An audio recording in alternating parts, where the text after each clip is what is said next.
মক্কায় যখন আমার কেউ ছিল না, খাদিজা আমারে ভুলে নাই। 3 বছর কাফিররা আমাকে জেলখানায় বন্দী রেখেছিলাম, শিয়াবে আবি তালেবের জেলখানা।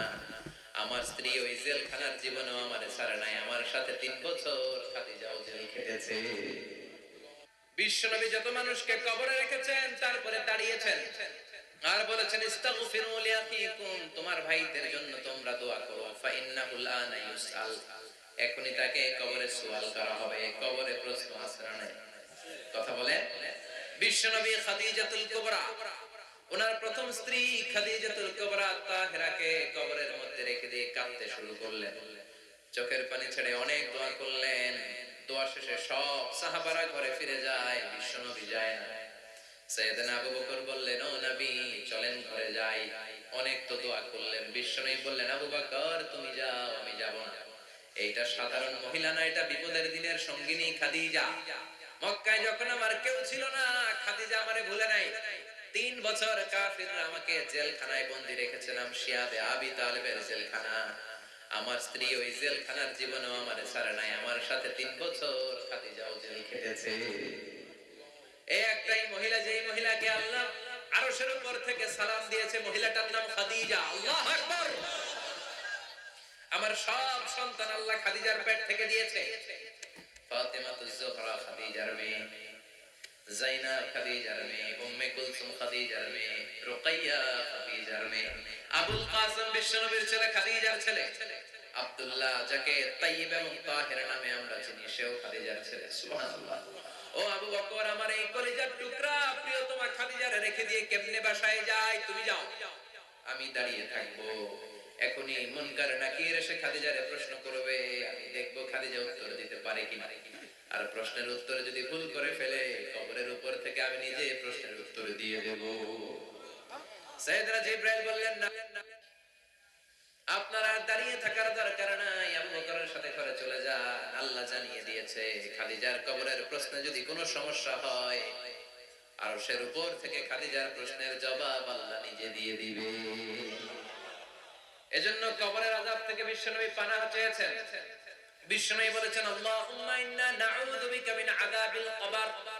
ও আল্লাহ, কবরের আযাব থেকে তুমি আমাদেরকে বাঁচাও। পড়েন আমিন।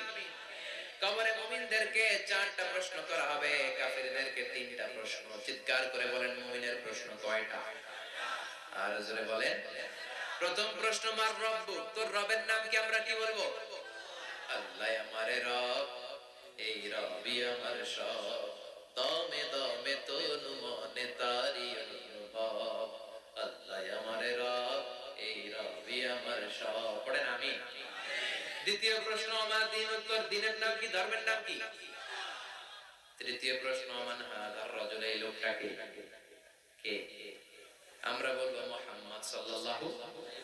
3টা প্রশ্নের উত্তর যখন আপনি কবরে করে দিতে পারবেন, অতিরিক্ত একটা প্রশ্ন, ওয়ামা ইলমি, এই যে 3টা প্রশ্নের উত্তর পাল্লা, কেমন করে উত্তর জানলা? কোত্থেকে শিখেছো?